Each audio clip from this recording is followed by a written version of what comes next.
So, as Swami Sahajanandji told you that we are discussing the various aspects of the prayer Tvameva Mata Cha Pita Tvameva, which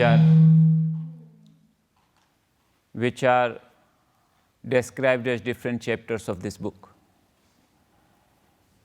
This prayer is part of a book called Prapanna Gita or Pandava Gita. When we say Gita, normally we understand as Bhagavad Gita because that is the most popular. But there are many scriptures which are known as Gita. For example, Ashtavakra Gita, Uddhav Gita, Rama Gita, Lakshmana Gita, and so on. This is one of the Gitas, Prapanna Gita or Pandava Gita.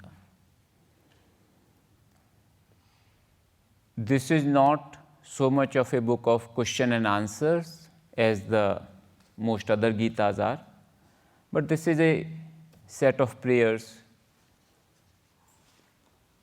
by different characters in the play of Mahabharata. So this prayer, Tvameva Mata Cha Pita Tvameva, has come from Queen Gandhari. The picture on this cover doesn't show it correctly, but Queen Gandhari, those of you know about Mahabharata, she was the wife of blind king Dhritarashtra.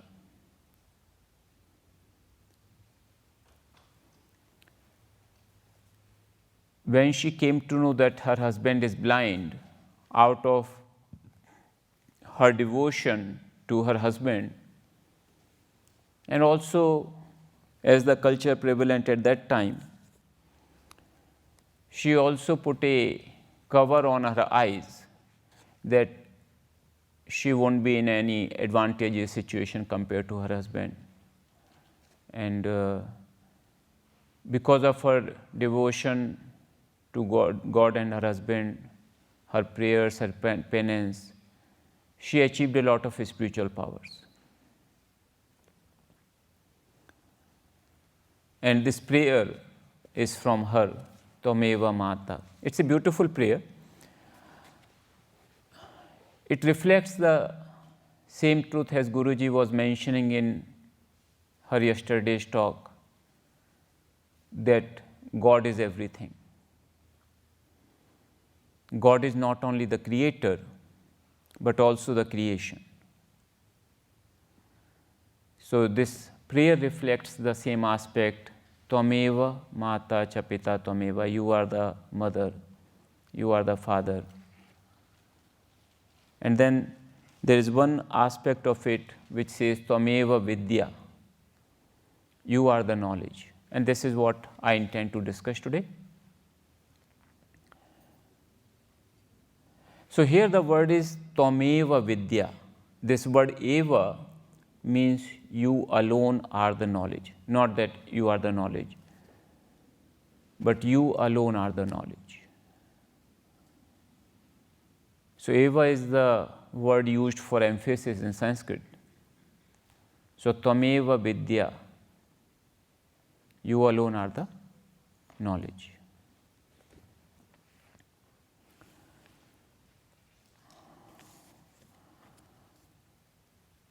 What kind of knowledge? Generally we would mean the self-knowledge.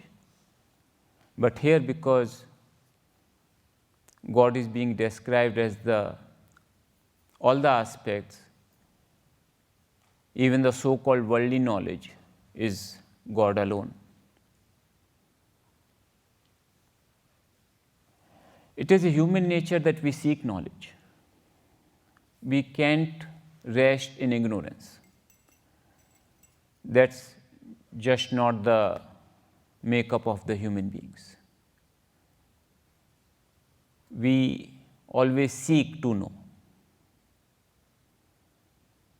Whether you call material knowledge or the so-called science. Science means basically knowledge. Science is also trying to find out that ultimate truth, because to find out what the truth is, sometimes we refer to as God particle, or that ultimately what is the truth out of which this whole universe has come.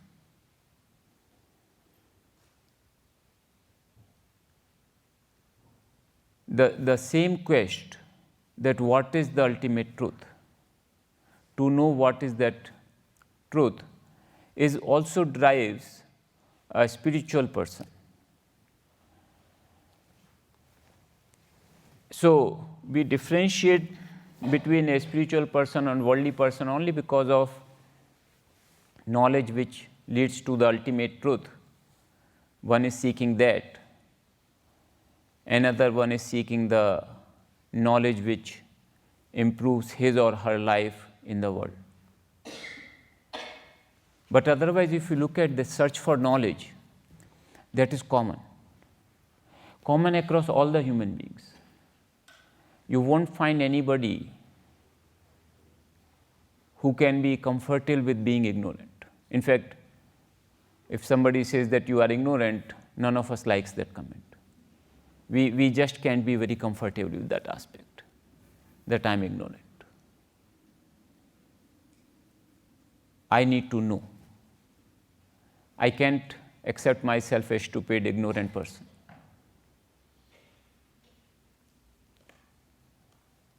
So, why do we seek knowledge? That question becomes sort of irrelevant because that's inherently in our nature. We can't help with that.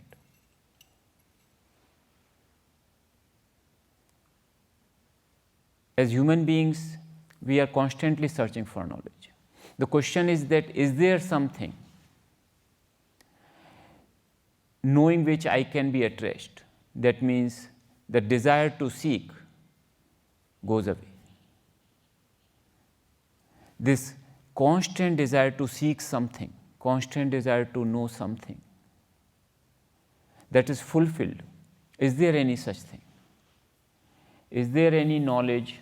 I mean, think about it. Is there something that which I can know, which I can find, which will put an end to my search, an end to my seeking, and I can be completely at rest,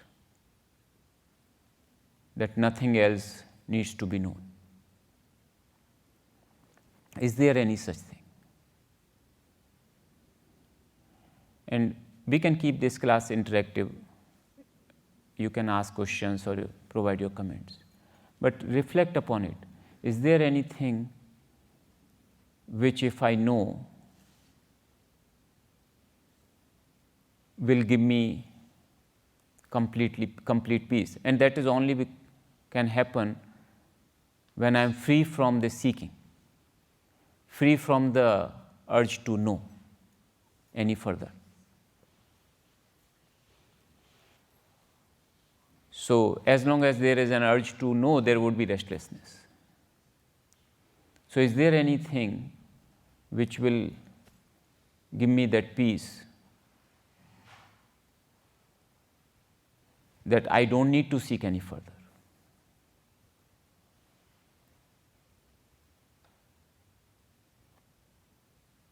And that is what is termed as self-knowledge, that our scriptures tell there is indeed such a thing. Masters tell that there is indeed such a thing. That if I know that, knowing that everything else is known.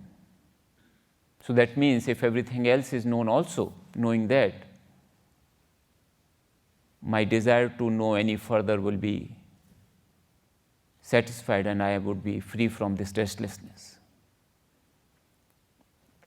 Without that, there is no possibility, right? Because desire to know is inherent in us. We cannot just say that, we cannot wish it away. We cannot just say, I don't want to know. We can say, I don't want to know a certain thing, but I just don't want to know, that is just not possible. Because as I told you that I cannot be comfortable with being stupid, being ignorant or whatnot. So there's this desire to know can only come at rest when I know something beyond which there is nothing else to know. How is that possible? How is it possible that if I know one thing, my desire to know will be completely fulfilled? How is that possible?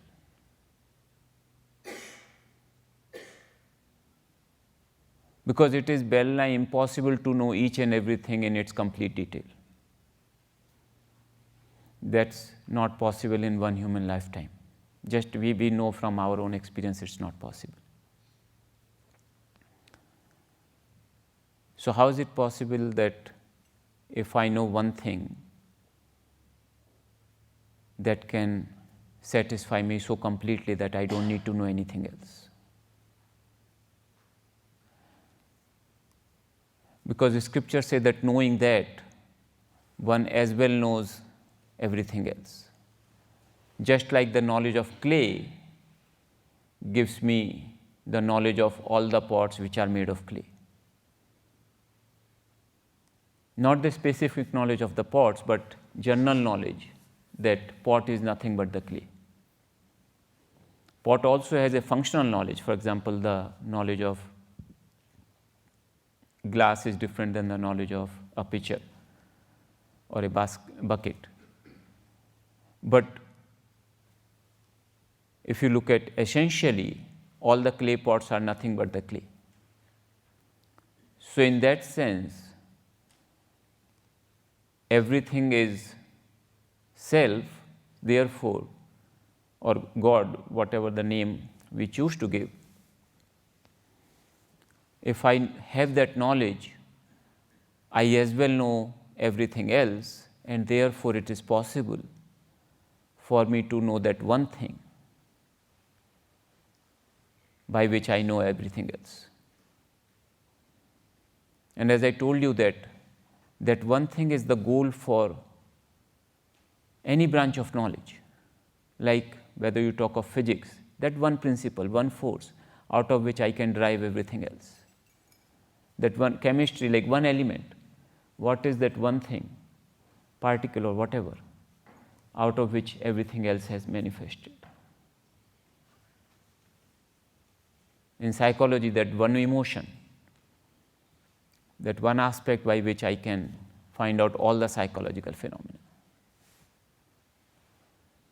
So that one thing, self, if I know that, everything else is known as well. And that knowledge is not to be found outside, that knowledge is within. And that is the fundamental difference between the approach of science versus the approach of spirituality. Science is also trying to find that one thing, but they are trying to explore the world outside and trying to find that thing. A spiritual person says that that thing cannot be outside. That thing can be only within. And then once one knows that thing within, the whole manifestation outside is understood.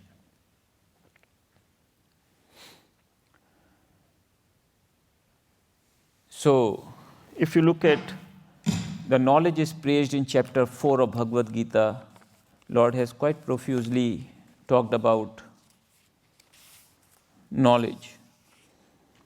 He says, Nahi jnanena sadrusham pavitram iha vidyate. There is nothing which is as purifying as knowledge in this world. Knowledge is the greatest purifier.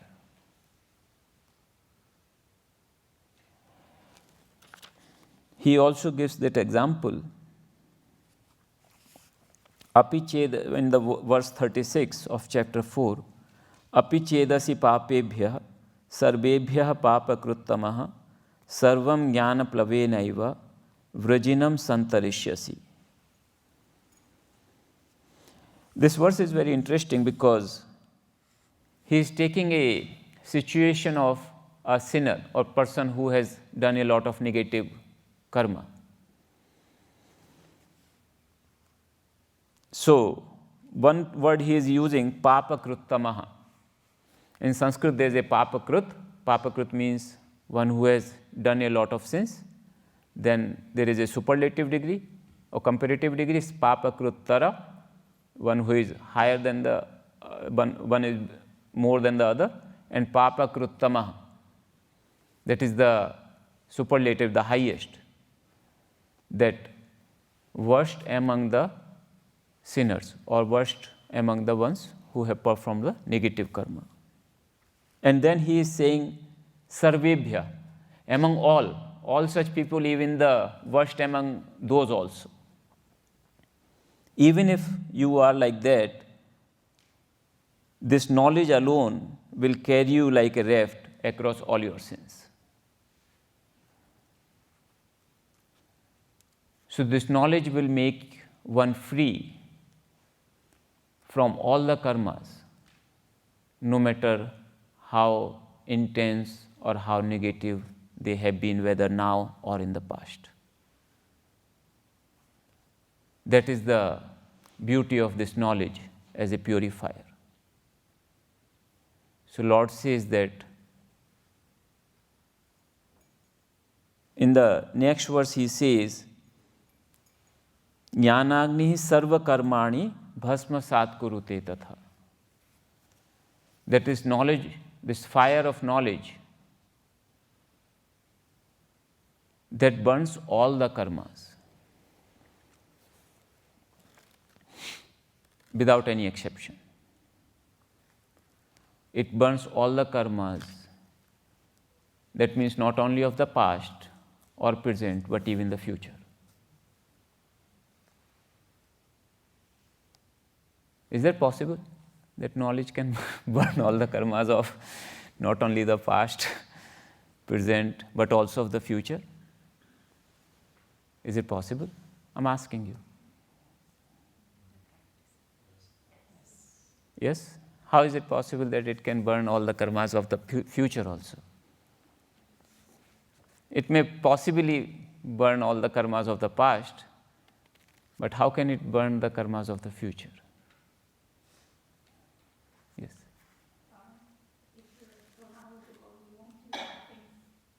If you are knowledgeable, you won't do bad things. Okay, that is one way. But okay, anyone else? How is it possible that it can burn all the karmas of past, present, and the future? God's grace. God's grace. Okay. Presence, just do everything in the presence, whatever the best now. Or power of now. Power of now. So, one thing I want to tell you about the karma, that no karma can be 100% pure. Can there be? Can there be any karma which is 100% pure? No. Whether you do it out of knowledge or out of ignorance, doesn't matter. No karma can be 100% pure. If a student is working very hard, studies well in the examination, and she tops the class, the person who comes at the second will feel unhappy. Right? A karma can never be 100% pure.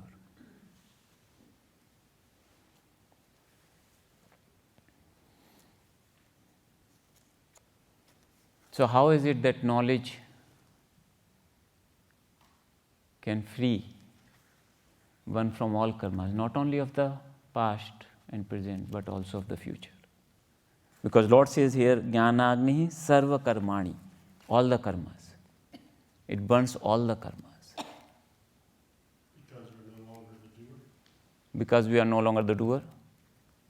Yes. Because it removes the notion of doership.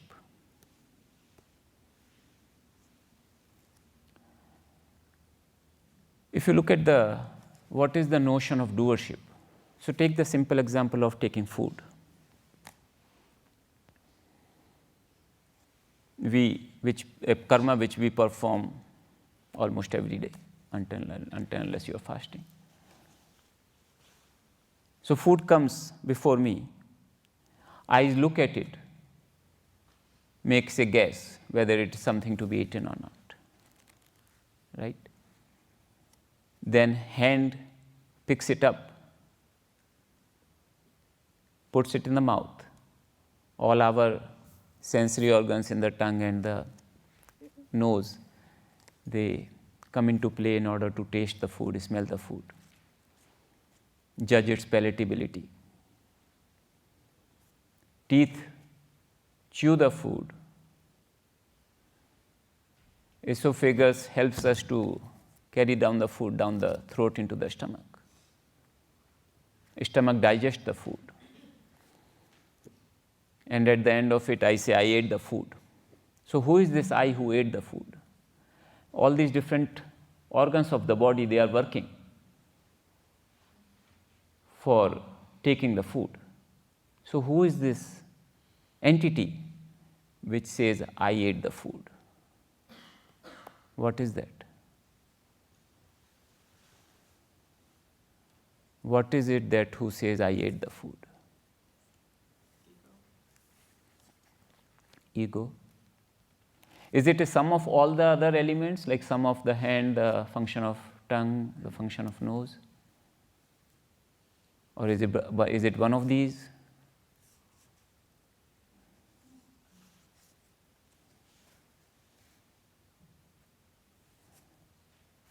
If you consider it as sum of all these things, you find that person who doesn't have hands, somebody else is feeding, he still will have the same feeling that I ate the food. No? So it cannot be the sum of all. It cannot be any one particular thing either. This idea, this I ate the food, this sense of doership, if one inquires into it, one finds it doesn't exist. Otherwise, it is so pervasive. It is because of that the karmas, which Lord says in Gita, are happening in the nature. They are performed by the different aspects of the nature. But this sense of doership owns everything and takes the ownership that I did this. If one inquires into that, one finds that there is no such sense. It is, if you just think about it, like who is this entity which is eating the food? Who says that I ate the food? What is this I? You'll find a complete blank. You will not find anything which is sort of having any substance.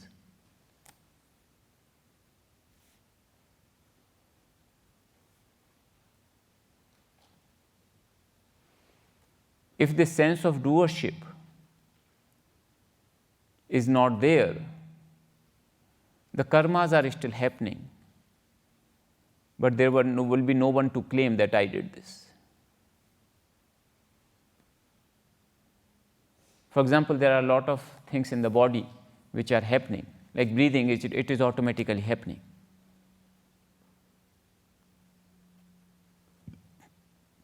The flow of the blood in the veins and arteries, that is happening. I don't claim that I am the doer of that action because I am not consciously doing that. But if I take the breathing like deeply, for example, in case of pranayama, then I do have this notion that I am performing this activity. So this sense of doership is also called ahamkara. It is said that is the cause of all our troubles. If I don't have this notion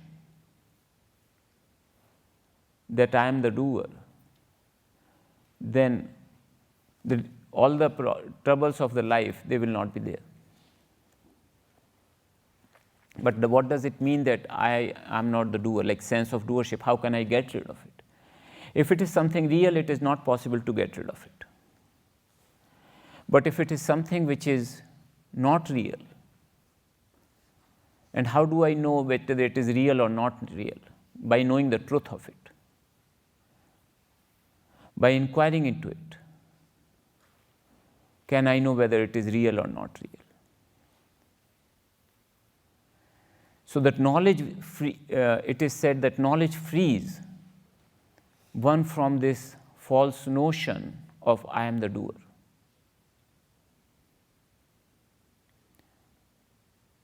Knowledge shows the truth, and truth is that I am the pure being, not the doer of a particular karma. Therefore, when one attains the knowledge, one is free from all the karmas, whether it is past, present, or future, not because the karmas will not be happening, but the sense of doership goes away. And once the sense of doership goes away, that means I am no longer the doer, and because I am not performing any karma, I have never performed any karma, I am free from that. I am free from all the karmas. Therefore, it can free from even the worst of the sinners. It can free one from all the karmas. Then Lord also says that how to attain that. He says in verse 39, Shraddhavan labhate jnanam tatparah sanyatendriyah jnanam labdhva param shantim achirenadhi gacchati. Shraddhavan labhate jnanam. One who has shraddha, one who has faith, he attains this knowledge.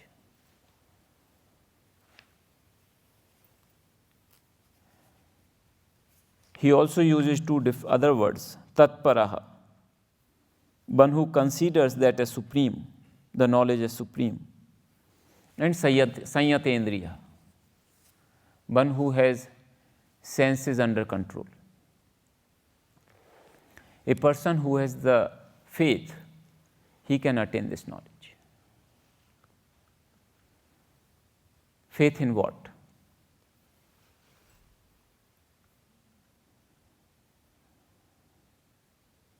So this faith in the words of the scriptures, the words of the masters. If one has faith in that, one attains that knowledge. Why is it so difficult to have faith?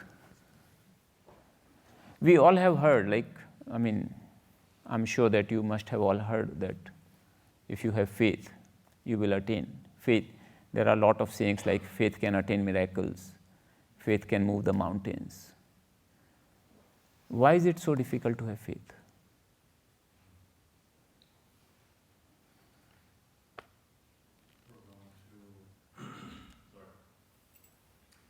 When some people little were grown to understand that if you can see it, then it must be real. Where faith, morsel falls on, you must believe it for it to become real. You must believe it or? For faith, we need to have faith before it becomes real. Whereas when we're taught as children, you have to see it for it to be real. So it's counteractive to what we're taught when we're children. So then it has to go rewiring the way we think and truly understanding how reality works. Okay. Anyone else? The doubting faculty. The doubting faculty. Okay. Because we had doubts, we cannot have faith. Anyone else? Why, if we truly can have faith, Lord is saying that we can attain the knowledge. And if we can attain the knowledge, all our problems will go away. We do want that, right? Nobody wants to have problems in life. So if the solution can be so simple, why is it so difficult? I guess one of the other things is when things don't go your way, then you lose faith thinking that God isn't supporting you or this doesn't exist because it didn't go my way. It didn't go my way. Yes. So suppose if I have some sickness and somebody says, okay, you pray, and even after that my sickness doesn't go away, for example, then I lose the faith in the prayer. Because somebody says that you pray, it will go away. I don't see that happening, then it will, right? So then I lose the faith in the prayer. Yes. Then we also have the very reasonable thinking, which is very worthy.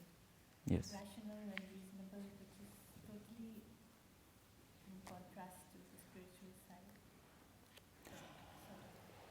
So, we have been grown up with the rational thinking. That's what she is saying.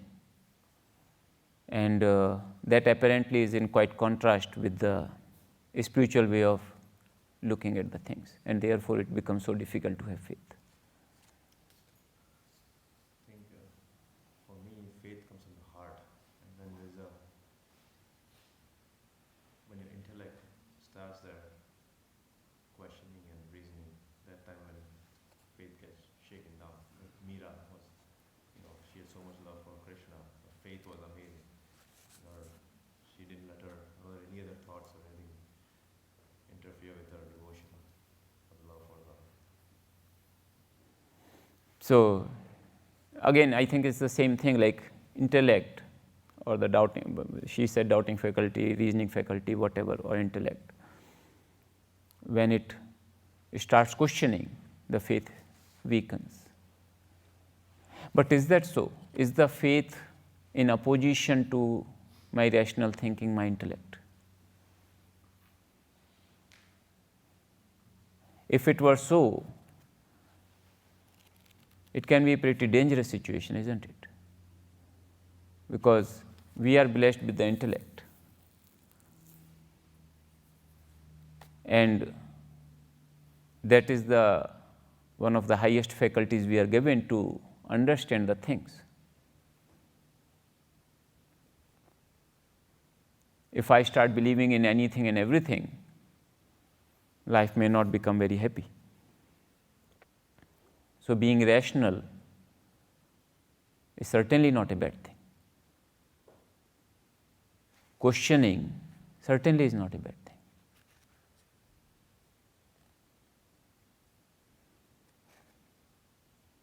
Is it in opposition to faith? Is that why we can't have the faith that we are rational people, we are intellectual people, that we are trying to understand the things?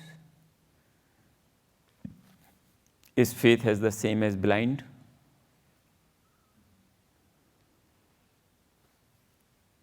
That can be dangerous if that were the case.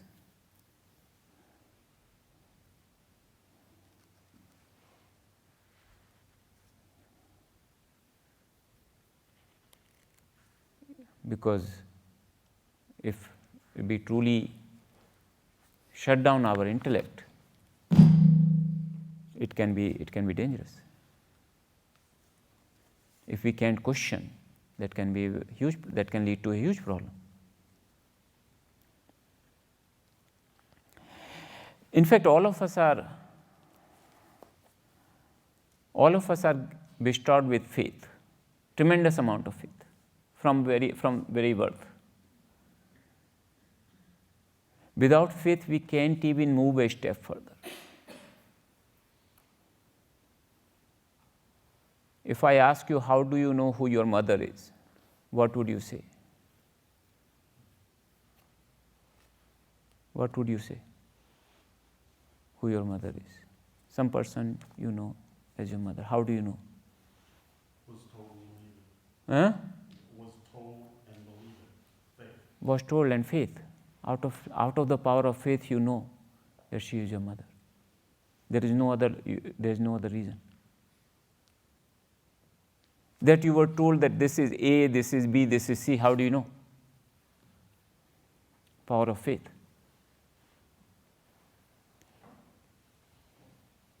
We all are blessed with that power of faith. If a child starts questioning why should it be A, why should it not be B, child will not learn anything.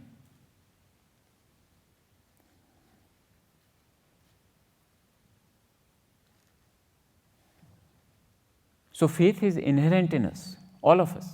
There's nobody who can say that I'm so rational that I don't have faith. As I told you that I can't even move a step further, the next step I take, I have the faith that the ground below me will not give way. Otherwise, I will not be, if I doubt, I will not be able to take that next step. So I have faith. I have faith that when I sleep, that I wake up in the morning. If I don't have that faith, I don't know how many of us can really go to sound sleep.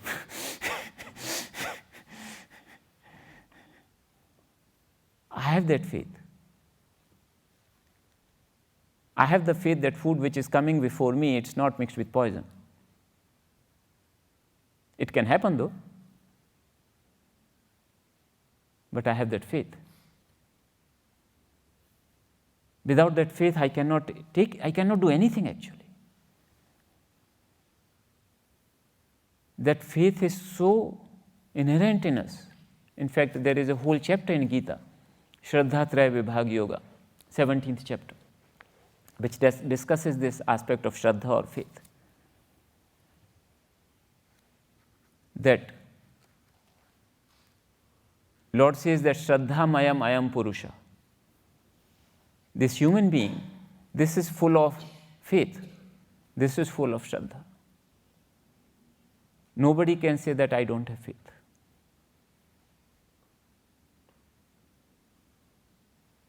In every moment, I must have faith in order to survive, in order to, as I told you, take even one step further.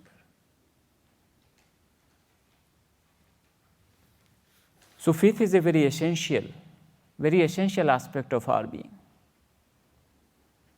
If that is the case, if we already have so much faith that we have to have faith irrespective of what we are, Lord says, Shraddhavan labhate jnanam. The one who has faith will attain knowledge. Why do I not attain? I have faith anyway. In fact, without faith, I cannot attain that knowledge of ABCD, you know that. 1, 2, 3, 4, the numbers I will not learn without faith. All the knowledge does come because of faith. The teacher who is teaching you in the class, if you don't have faith that he knows the subject matter, you will not learn anything. You must have faith that he knows the things, otherwise you will not learn anything. So without faith, knowledge doesn't occur. Is that opposite to questioning? No. In the class, you can also ask the questions and you can learn better. But you must have that faith the teacher knows. The book which is there, a book of physics, for example, it does talk about the things properly. It is not talking about some illogical facts. Then only can I learn. Is it not so? So all the learning apparently happens because of the faith and also because of the questioning. Because I ask questions, I can learn better. So faith and questioning, they are not opposite to each other. Rationality is not opposite to faith.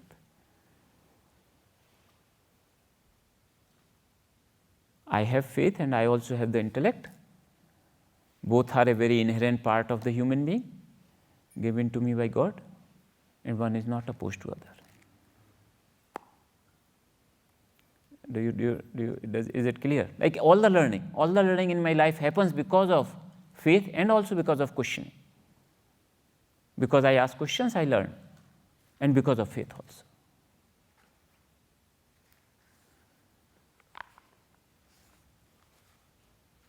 In fact, in one of the verses when Lord says, Shraddhavan labhate jnanam, he also says, Tad vidhi pranipatena pariprashnena sevaya. Know that by surrendering and also by asking questions and by serving. So he says by asking questions. Pariprashnena. Prashna is question. In the verse 434, chapter 4, verse number 34 in Gita, Bhagavad Gita, he says, Pariprashnena, by asking questions. That's why many times we have question and answer session with Guruji also. So faith is a very essential quality, but not blind.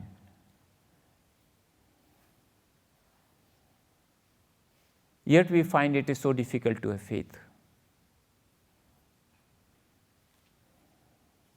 Despite the fact that we have the faith, all right, we cannot learn anything without the faith. So that's where I think our difficulty comes in order to attain this knowledge, that we ask the questions, but we don't have the faith. What do we not have the faith in? And why has it become so difficult to have faith? Despite the fact that we know that all the learning, all the knowledge which we acquired cannot be without the faith. Some amount of faith is necessary.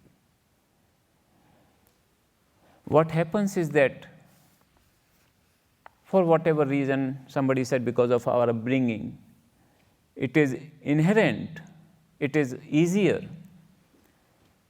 to have the faith in the book of physics, that if it is saying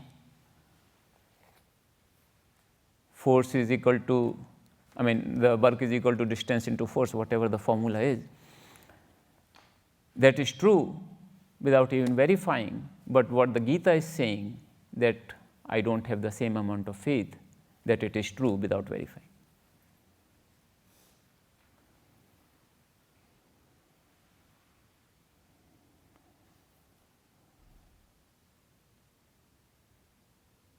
And therefore, sometimes we are given this small doses that you do this and see. And Kriya Yoga is certainly a very practical methodology because of that reason. That you are given a technique and you can see its impact in your life if you do it properly. That develops the faith. For some people, it may happen that they can just have faith in the master from the very first day and they can grow very fast. But for some others, baby steps may be needed. That, okay, you practice it sincerely, and then you see, and then you will have more faith. Okay, if this thing is true, then maybe what he is saying next, that also is true.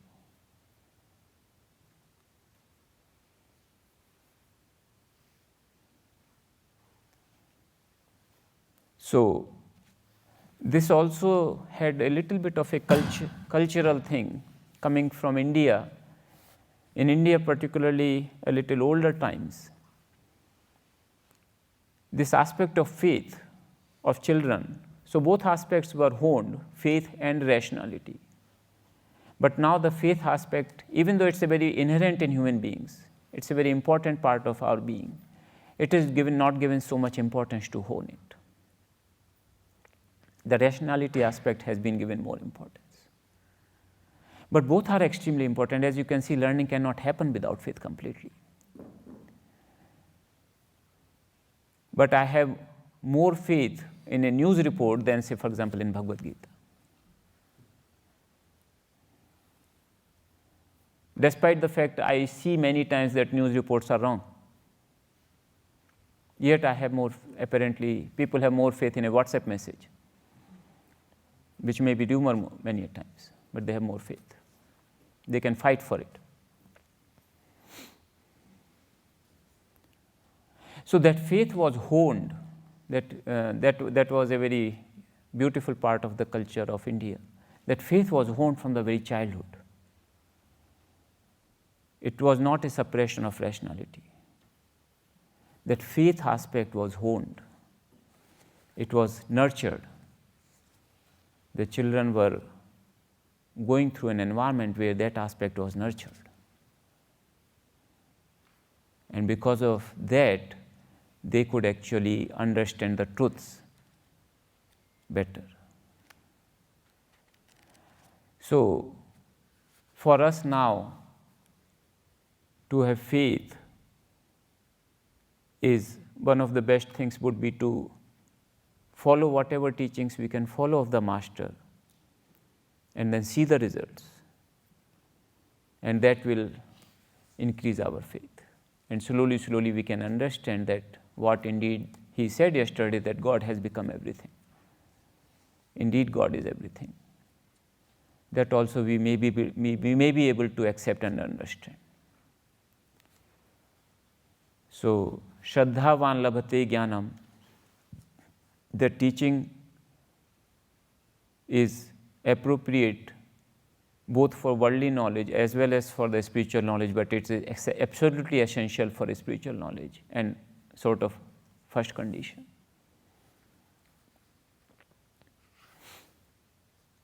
So I just wanted to discuss a little on the knowledge with you today. Any questions, comments? Yes.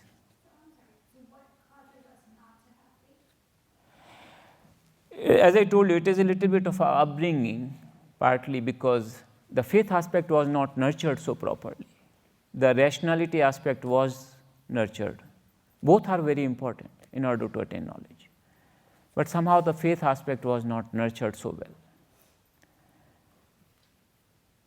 When we were growing up, we saw many times that the people in whom we have faith, they are also faltering.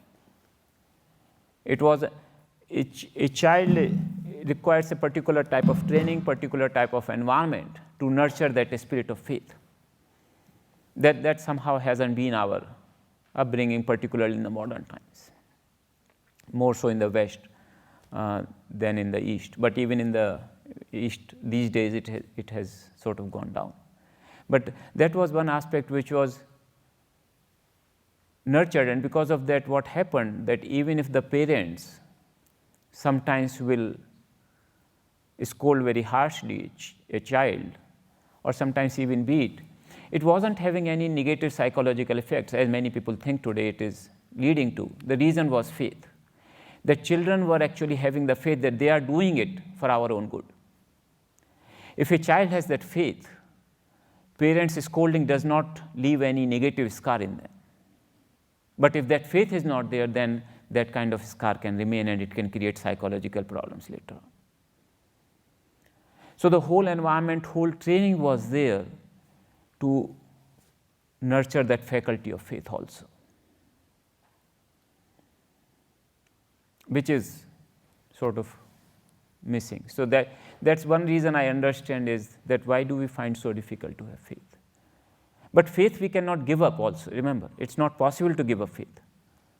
You read a newspaper, I told you, you read a newspaper because you inherently have faith that what it is saying is true.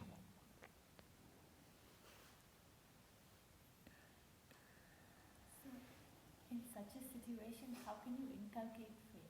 How can you make it grow? I told you, right? So, we come here because of some faith.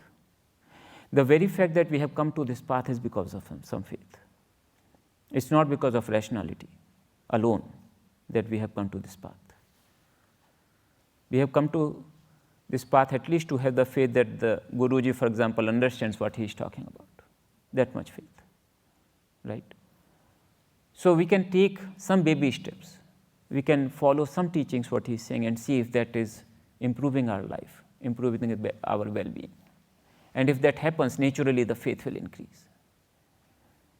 It is very natural that if I tell you that you do this thing and if you do that thing and it helps you, it naturally increases your faith. That's a very natural process. So slowly, when that happens, you find that yes, the other truths also he is talking about, they must be true. Another aspect of having the faith, developing the faith is that, and that was another thing which was I was telling you about, that parents are always thinking of good of the child. The child was actually taught that way. So even if parents are scolding, it is not leaving a negative psychological scar in the child's mind, because child still has that feeling that they are doing for my own good, that they will never do anything which is inherently bad for me.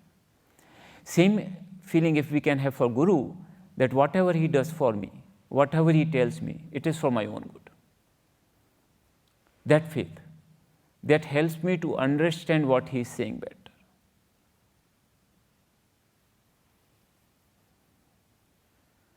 So that aspect we can try to understand it. It's a very difficult thing to have a formula for faith, except that you do what he is saying and then see the results.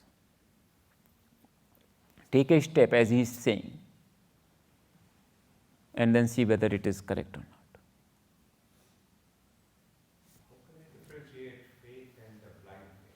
Same way, like if I take a step and I see that it is working out for me, then it's not blind anymore. Then I am actually moving in the knowledge.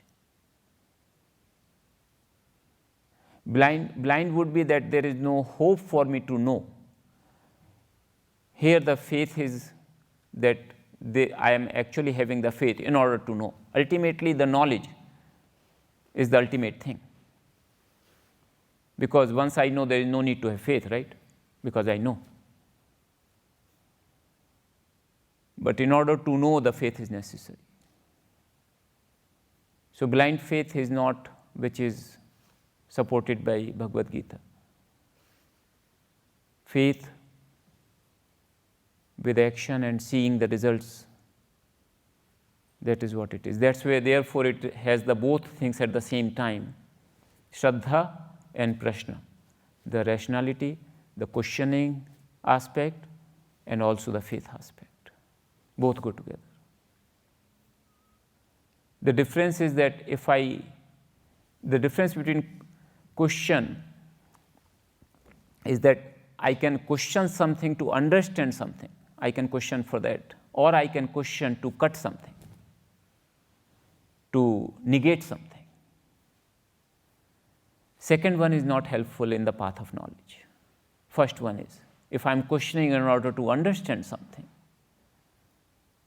then it is helpful. If I'm questioning to discard something, then it's not helpful in the path of knowledge. So that comes with the faith. Faith tells me that what he is saying is true. I don't understand it. So I'm asking the question in order to understand it.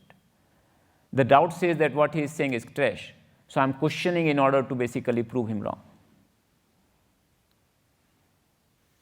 That's where the question thing comes. So people just with the question, they will not have the knowledge, just with the questioning ability. Therefore, you see a lot of cynics. They are very intellectual. They can ask a lot of questions. They don't learn any truths about these things, because inherent faith is missing. They are going with the assumption that this thing is wrong. They have to prove it wrong. And on the other hand, a person of faith goes with the assumption that this is right and I have to understand it. Once I have that attitude, then my questioning process will be different. My questions will be to understand that how is it, rather than to prove it wrong, no matter how improbable it may seem. It seems extremely improbable that knowing one thing will let me know everything else. That statement, suppose there is a statement of scripture that if you know one thing, you will know everything. That is so contrary to whatever I have learned so far. That looks so improbable, so impossible. But then I move. So I have two choices. I can just discard the whole thing, that this is all crap, that cannot be true. Or I can go with the assumption that, yes, I don't understand this. This seems completely improbable. But see, because it is coming from the scripture, from the mouth of a master, maybe it is true, and maybe I can understand it. Then my questioning will be totally different. So then I'll question in order to understand. So that questioning is completely fine, and it is not at all opposed to faith.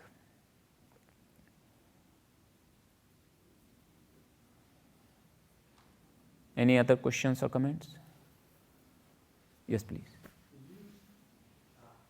Personally, Baba, did you have any situation where you sort of struggled, if you found it improbable, but with a little bit of faith, and over some time, you said, oh, I accept this now, this is true. Could you share anything with that? I mean, there have been some instances, I don't want to share my personal experiences right now, but there have been certain instances whereby something which seems a little bit improbable, but that was found that is true.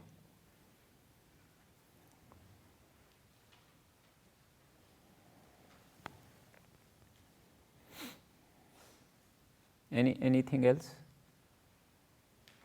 Okay, we'll close this class with the prayers. Om Purnamadaha Purnamidam Purnat Purnamudachyate Purnasya Purnamadaya Purnameva Vashishyate. Om Shanti Shanti Shanti.